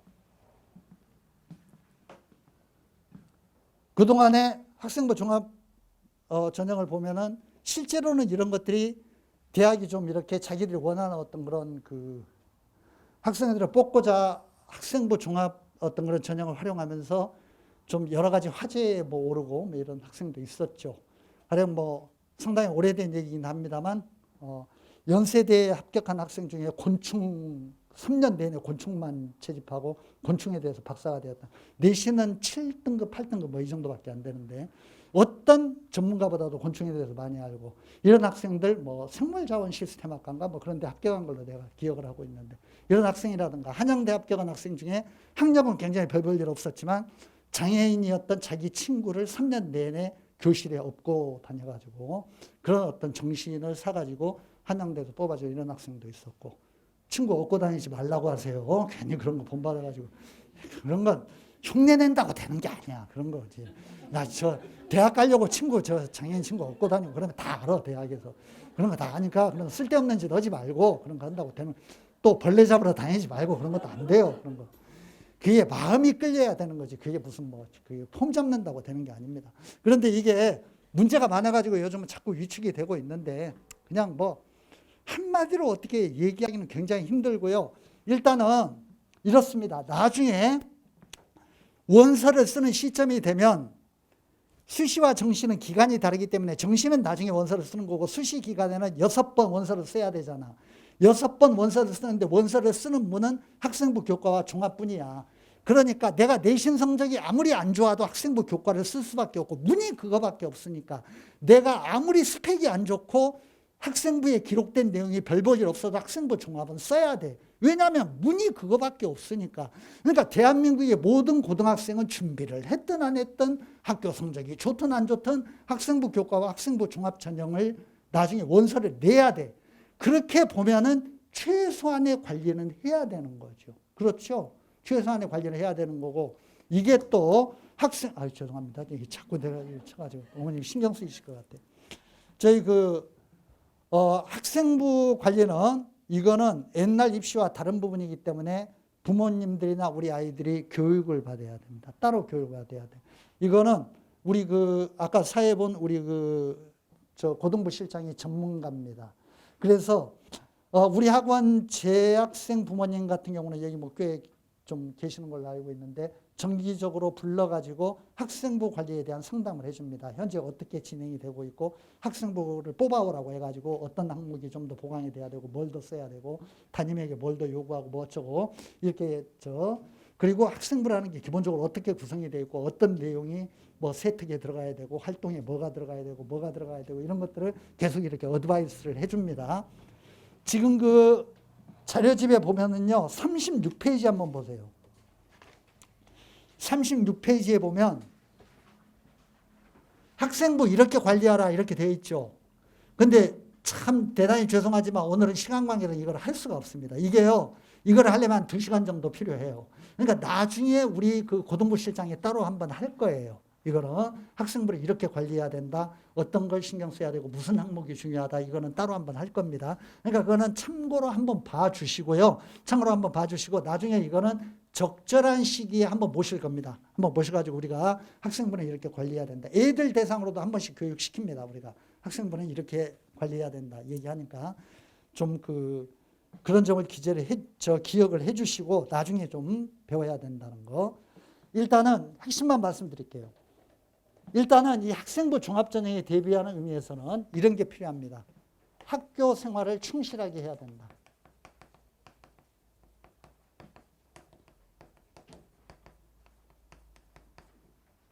플러스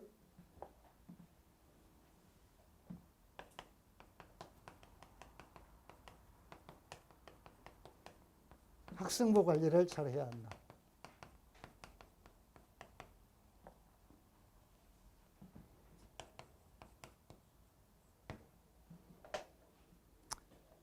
제가 중요한 팁 한 가지만 드리고 이거는 넘어갈게요.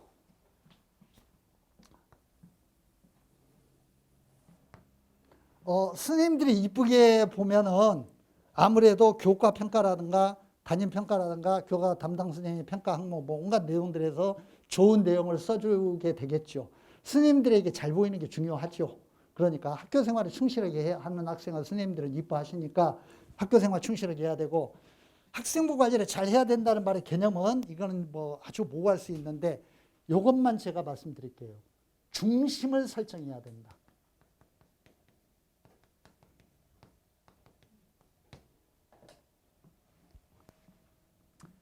어려운 얘기인데요.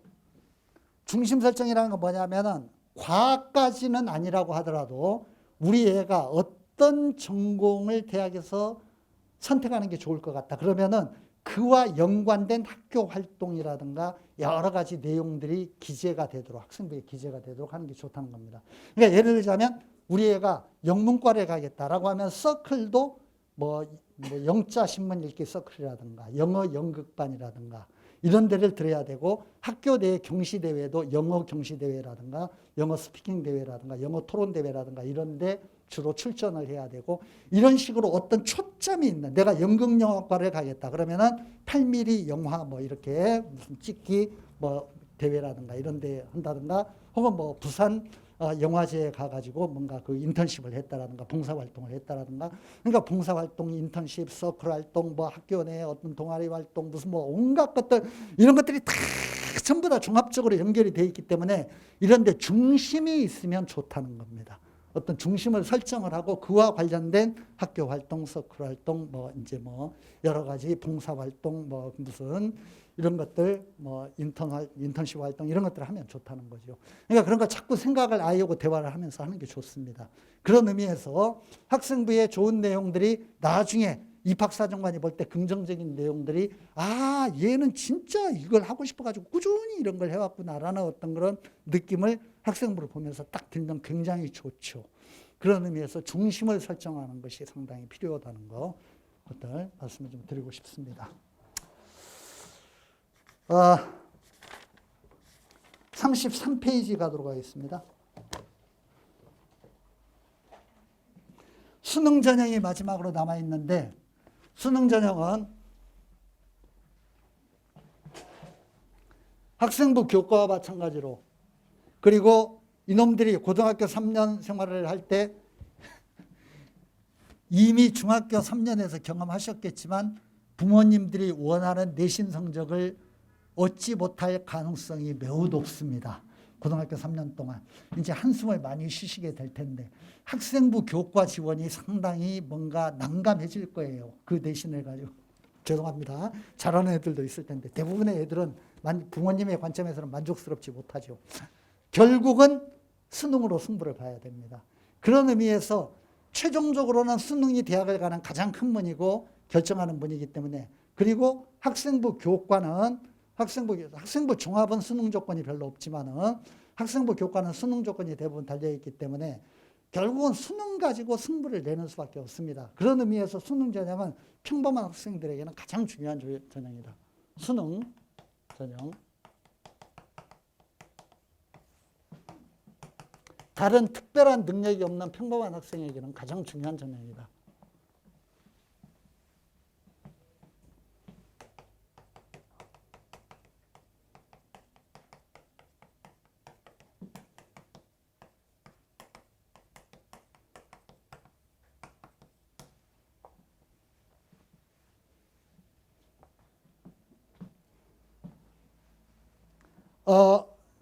대학의 전형 방식을 보면 수능 전형에서 그 내신 성적이 10% 이 정도 반영을 하게 되어 있습니다. 5%에서 10% 반영을 하게 되는데 그 의미 없어요. 제가 아까 말씀드렸죠. 내신 성적 반영할 때 1등급과 2등급, 2등급과 3등급 아주 간격을 좁혀놔. 거의 의미가 없어. 거의 의미가 없어. 뒤에는 엄청나게 벌려놨어. 그러니까 수능이 괜찮아도 내신 성적이 7등급, 8등급이면은 아주 불이익을 겪는 경우가 많아. 점수 차이가 크니까. 그런데 앞부분에서는 점수 차이가 좋기 때문에 4등급까지는 괜찮아. 그래서 끝까지 내신을 관리해야 된다고 제가 아까 말씀드린 겁니다. 그 내신을 끝까지 관리해야 된다는 건 수능 중심 전형에도 해당이 되는 거예요. 그 일부분 내신이 반영이 되는데 내신이 워낙 안 좋으면 점수가 많이 깎이기 때문에 불리하다는 거 아셨죠? 그런 의미에서 꼭 내신 관리 부탁드리고 내신을 일부 반영하지만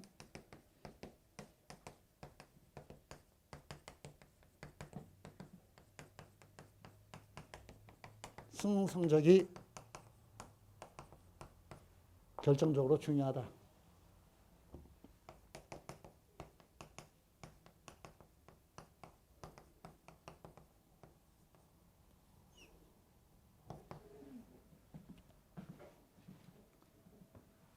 자, 원장님 강연을 들어보니까 수능이 중요하다고 하니까 너는 오늘부터 내신을 때려쳐라. 그리고 수능 공부를 해라. 이거는 말도 안 되는 소리고요. 이게 왜 그러냐 하면은 학교 시험을 대비하는 게 수능 공부를 하는 거예요. 학교 시험은 교과서를 가지고 보는 건데 교과서에 나와 있는 내용이 수능 시험과 연결이 되는 내용이야. EBS 교재는 고등학교 1학년 때, 2학년 때 볼 필요 없어. 왜냐하면 자, 명심하세요. 고등학교 1학년용, 2학년용 EBS 강좌도 있고 EBS 교재도 있어요. 그런데 거기서는 수능 문제를 안 내. 왜냐하면 거기서 수능 문제를 내면 애들이 학교를 안 다니고 학교 공부를 하나도 안 하고 전부 EBS 교재만 볼 거기 때문에 공교육이 무너져 버려. 그래서 그렇게 안 해. 그러면 EBS에서 출제되는 수능과 연계가 되는 EBS 교재는 뭐냐? 고3 교재만 연결을 시켜. 고3들이 공부하는 교재만. 그러니까 고등학교 1, 2학년 때는 EBS 연계 교재를 가지고 수능 공부를 하고 싶어도 연계 교재가 없어요. 그러니까 안 나와 있어. 고3이 되어서 그 해에 나오는 그해 고3용의 수능 교재가 EBS 연계 교재야. 그러니까 그 전에는 학교 내신 대비를 착실하게 하는 게 기초학력을 쌓는 거고 수능에 대비하는 겁니다. 그게 서로 다른 길이 아니에요. 그러니까 내신 대비가 수능 학습이다. 고등학교 1, 2학년 때는 이거를 명심을 해주시고 내신 대비가 수능 학습이다. 이렇게 생각하시면 좋아요. 학교 시험 대비 기간이 중간고사, 기말고사, 중간고사, 기말고사가 1년에 한 반절이 넘습니다. 방학 기간 한 4달 정도만 조금 숨통이 트이거든요.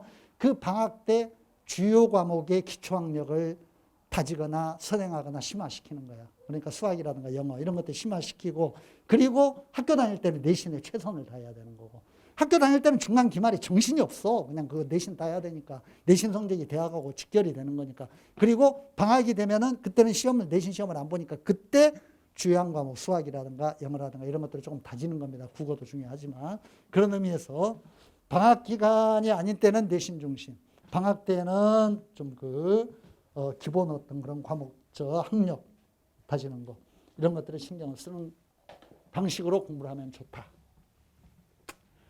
자, 제가 설명드릴 건 대충 드렸고요. 제가 마무리로 기억 잘 하시라고 말씀드린 거 몇 가지 정리를 해드리고 마치도록 하겠습니다. 마무리입니다. 자, 고등학생이 되면 일단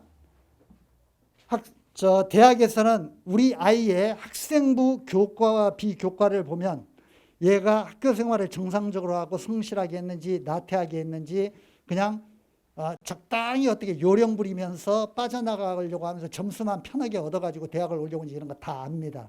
그런 걸 속일 수 없습니다. 대학은 오랫동안의 노하우가 축적되어 있기 때문에 학생부를 평가하는 방식을 다 나름대로 가지고 있어요.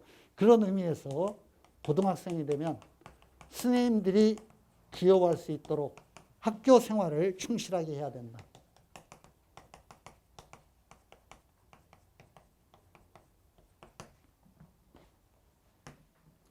두 번째, 아까 말씀드린 건데 내신이 좋든 나쁘든 몇 등급이 되든 그 내신을 가지고 대학에 들어간다 이런 생각하지 말고 내신을 꾸준히 관리해야 된다. 한 점이라도 더 올리도록, 한 등급이라도 더 올리도록 꾸준히 관리해야 한다.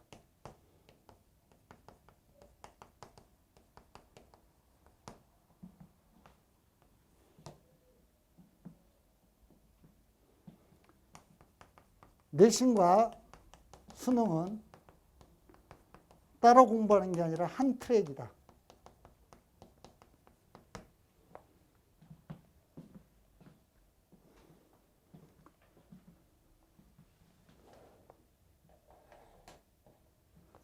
방학 때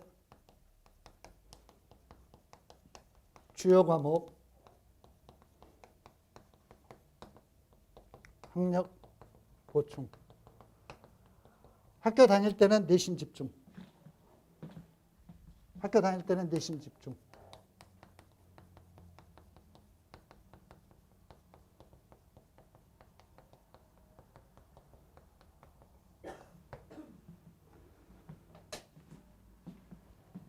자, 제가 드릴 말씀 대충 드렸고요. 마지막으로 제일 중요한 거 한 가지만 말씀드리고 마치겠습니다.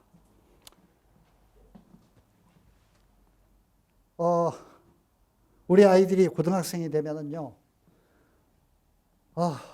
16세, 17세, 18세, 우리 인생에서 가장 바이오리듬이 왕성하고 가장 두뇌가 활발하게 활동하고 어떤 것이든 마음 먹으면 할 수 있는 그런 나이로 진입합니다. 제가 아까 서두에 말씀드렸는데 부모님들이 3년 동안 어떻게 해주시고 우리 아이가 어떻게 학교 생활을 하고 어떤 마음 자세를 임하느냐에 따라서 놀라운 상상을 초월하는 결과가 만들어질 수 있습니다. 그런데 우리 아이가 공부에 임하게 하고 그런 자세를 만드는 게 쉽지는 않죠. 제가 그 교육 전문가로서 오랫동안 이런 일을 해오고 옆에서 지켜본 사람으로서 이런 말씀 하나 부탁을 드리고 맺어야 될 것 같습니다. 일단 부모님들이 생각을 고쳐야 되는 부분이 하나가 있는데 그게 뭐냐면은 우리 아이를 공부하는 기계로 대하시면 안 됩니다. 일단은 이 말을 삼가주세요. 공부해! 이 말을 하지 마라. 애들은 제일 싫어해요, 그 말을. 굉장히. 그리고 실제로 그 말을 해서 공부를 안 해, 애들이. 공부를 안 한다고, 애들이. 그러니까 효과가 있어야 무슨 말을 하는 의미가 있는데 효과가 없는 말을 뭐하러 하냐고. 아무 의미가 없어. 가치가 없는 거야. 제가 아까 말씀드렸지만 아버님도 화내시는 거 막 뭐 집어던지고 막 술 먹고 들어와가지고 고함치고 아무 도움 안 돼요. 아무 도움 안 돼. 애들 반발심만 불러일으켜. 그러면 더 성적이 떨어져. 엉뚱한 짓만 하고 게임하고 친구들하고 나도. 이 나이가 되면 고등학생이 되면은요 부모님의 말은 차단하는 장치가 생겨 귀에 이렇게. 그리고 친구들 말을 확대하는 장치가 만들어져. 그래서 친구가 하는 말은 한 5배쯤 크게 들려. 부모님이 하는 말은 안 들려 이렇게. 그렇게 돼요. 왜냐하면 이게 너무 자연스러운 성장 과정이야. 옛날에 부모님들도 다 그랬어. 옛날에 부모님들도. 여러분들 여기 계신 부모님들이 어머니 아버님 공부하라고 할 때 다 듣기 싫었잖아. 그렇게 공부할 때 그래요 공부할게요. 그런 분 계십니까? 진짜 짜증났잖아. 얘기 들을 때마다 똑같은 거야 애들이라는 거. 세상에 얼마나 하고 싶은 게 많고 뭔가 그냥 관심 끌리는 게 많고 그 욕망이 막 들끓는 그런 나이인데 그런 애들을 잡돌이 해가지고 강제로 뭘 하려고 하면 절대 안 되는 겁니다. 그러면 어떻게 해야 되냐. 부모이기 때문에 우리 아이의 변화를 유도하려면 인내심을 가지고 지켜보는 수밖에 없어. 그리고 화내지 말고 끊임없이 설득을 해야 돼. 비록 어렵다고 하더라도 계속 설득과 대화. 제가 부탁드리고 싶은 건 일단 이런 겁니다. 아이에게 자꾸 야단치는 것, 교육적으로 참 효과가 없습니다. 그리고 비교하는 것. 너희 사촌 동생은 너희 사촌 형은 S대를 갔는데 너는 왜 이렇게 병신이냐?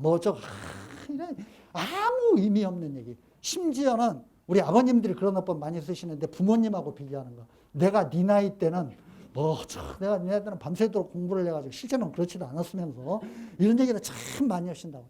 이게요. 우리 아이들 길을 살리면 어떻게 하냐. 정반대로 얘기해야 돼. 정반대로. 엄마 아빠는 참 그러지 못했었는데 너는 엄마 아빠보다 훨씬 더 잘하고 있어.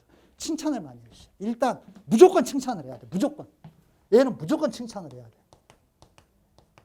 무조건 칭찬을 해야 돼요. 그래야 애가 긍정적인 마음이 생기면서 뭘 하고 싶은 마음이 생겨.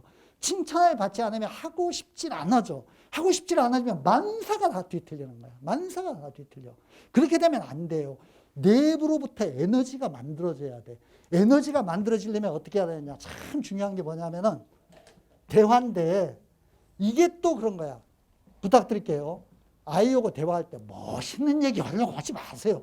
그런 얘기 해봐 애가 졸아. 아무 관심 없어 그런 거. 그러니까 무슨 얘기를 하냐면은 아주 평범한 얘기를 하시는 거야. 할머니가 어떻고 할아버지가 어떻고 내가 어렸을 때 살았을 때가 어떻고 시장에 가니까 내가 이런 걸 본 아무 얘기나 하세요. 나는 이렇게 생각합니다. 이 세상에 우리 아이를 가장 걱정하고 우리 아이가 잘 되기를 가장 간절하게 바라는 사람이 어머님 아버님이야. 그 어머님 아버님이 하는 얘기는 뭐든지 다 약이야. 어떤 얘기를 해도 애한테는 좋은 얘기일 수밖에 없는 거야. 그러니까 무슨 얘기든 해주면 돼요. 자연스럽게 정서적으로 소통하는 관계를 만들으라고. 억지로 공부하라는 얘기 하지 말고. 그리고 특히 이런 얘기 해주면 굉장히 좋아. 엄마 아빠가 마음에 맺혀있는 옛날의 기억들. 이런 거 진짜 좋습니다.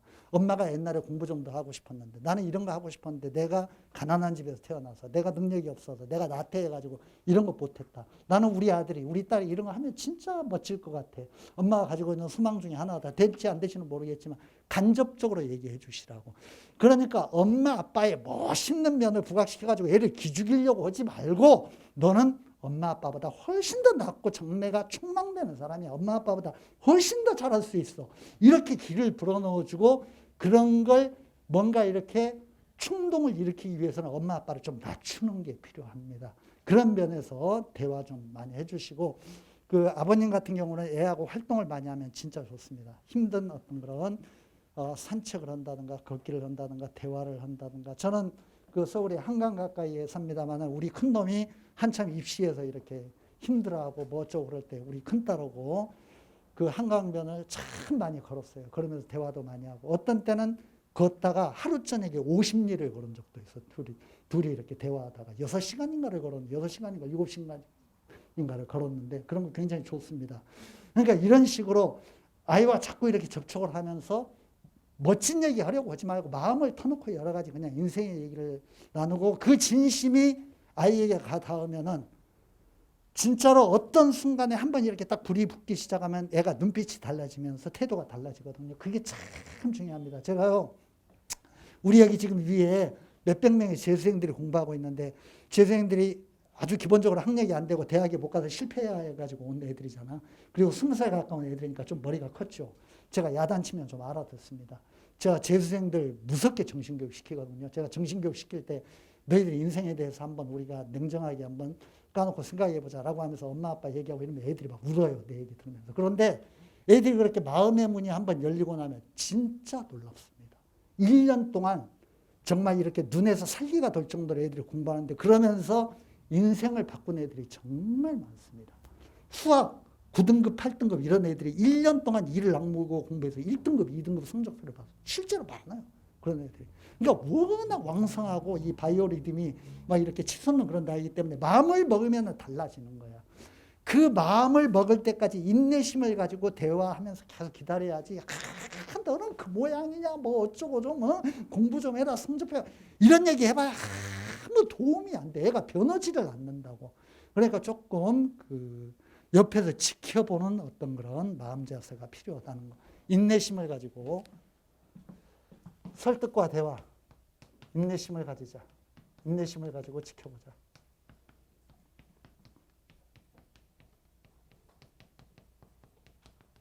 그런 말씀 드리고 싶습니다. 우리 학원 다니고 있는 그 아이들의 부모님들이야 말할 필요도 없고, 그렇지 않은 부모님들 혹시 인연이 되어서 우리 학원에 아이들 맡겨주시면은, 우리 학원은 많은 사람들이 그런 얘기를 합니다. 좀 다른 학원과 좀 다른 것 같다고. 우리는 그 선생님과 그 모든 직원들, 사람들이 어떤 우리가 그 최고의 브랜드, 메가스터디라는 브랜드를 가지고 있어서가 아니라 형식적으로 아이들을 대하지 않습니다. 정말 진정한 마음으로 우리 아이들을 위하고 이끌려고 하는 그런 어떤 분위기와 문화가 우리 대우에 형성이 되어 있기 때문에 아이들과 학부모님들이 그런 데 공감을 많이 표해 주시고, 그런 면에서 우리가 수원 최고의 학원으로 발전해 왔다고 자부하고요. 그렇게 생각을 하고 있고, 혹시 자녀를 우리에게 맡겨주신다면 제가 선두에 서서 그런 어떤 철학과 마음 자세로 변함없이 우리 아이들 손을 잡고 끝까지 이끌어 갈 거라는 거, 그런 약속 드리면서 오늘 강연은 간단히 이렇게 가름하겠습니다. 감사합니다.